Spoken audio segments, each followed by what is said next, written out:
ICFRE institute of forest genetics and tree breeding Coimbatore Tripura বন বিভাগের সহযোগিতায় প্রজ্ঞা ভবনে সেগুন বৃক্ষরোপণ ব্যবস্থাপনার উপর প্রশিক্ষণ কর্মশালার আয়োজন করা হয়। রাজ্যে বনায়ন কর্মসূচিকে আরও শক্তিশালী করা এবং সেগুন চাষের আধুনিক প্রযুক্তি ও বৈজ্ঞানিক পদ্ধতি সম্পর্কে বনকর্মী ও সংশ্লিষ্টদের দক্ষতা বৃদ্ধির উদ্দেশ্যে প্রশিক্ষণ কর্মশালার আয়োজন করা হয়। অনুষ্ঠানের উদ্বোধন করেন বনমন্ত্রী অনিমেষ দেববর্মা।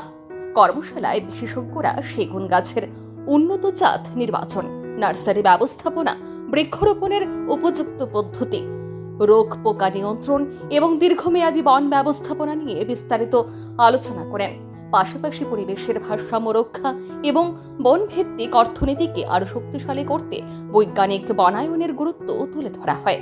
এই গোটা আয়োজন সম্পর্কে নিজের অভিমত রাখতে গিয়ে বনমন্ত্রী অনিমেষ দেববর্মা বলেন, বন সম্পদ শুধু পরিবেশ রক্ষার জন্য নয়, রাজ্যের অর্থনৈতিক উন্নয়ন এবং জীব বৈচিত্র্য সংরক্ষণেও গুরুত্বপূর্ণ ভূমিকা পালন করে।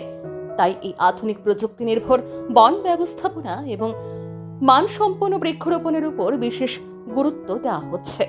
পাশাপাশি মন্ত্রী আশা প্রকাশ করেন, এই উদ্যোগগুলো আগামী দিনে প্রকৃত অর্থে কৃষকদের আর্থ-সামাজিক ব্যবস্থা মজবুত করবে।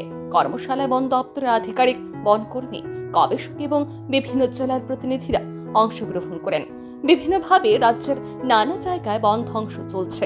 এর পাশাপাশি এই প্রকারের আয়োজনগুলো আগামী দিনে রাজ্যকে কতটুকু স্বয়ংসম্পূর্ণ করতে পারে তার জবাব সময় দেবে। টিক উড প্ল্যান্টেশন, টিক মানে আমরা ত্রিপুরায় এটাকে সেগুন বলি।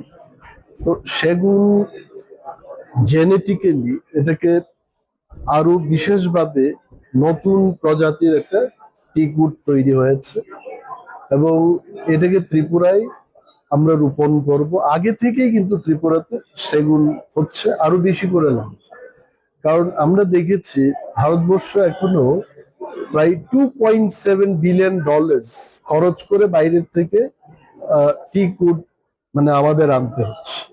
তো ত্রিপুরায় যেহেতু আবহাওয়া খুব ভালো সেগুন চাষের জন্য, এটা যদি আমরা করতে পারি আমাদের রাজ্যের ফরেস্ট রেভিনিউ অনেক বেড়ে যাবে এবং প্রাইভেট ল্যান্ডে যারা এটা রোপণ করবেন, এখানে আজকে যা শুনলাম এক্সপার্টদের থেকে, অন্তত 25 বছর পর প্রতি 1-2 হেক্টরে গিয়ে আজকের বাজার দরে প্রায় 2.5 কোটি টাকা একটা কৃষক সেখান থেকে পেতে পারে। এই চাষে কিন্তু আমাদের আবহাওয়া যেমন ঠিক থাকবে, তেমনি আমাদের রাজ্যের কৃষকদের যারা টিম্বার চাষ করবেন তাদের জন্য কিন্তু এটা ইকোনমিক্যালি খুব ভালো।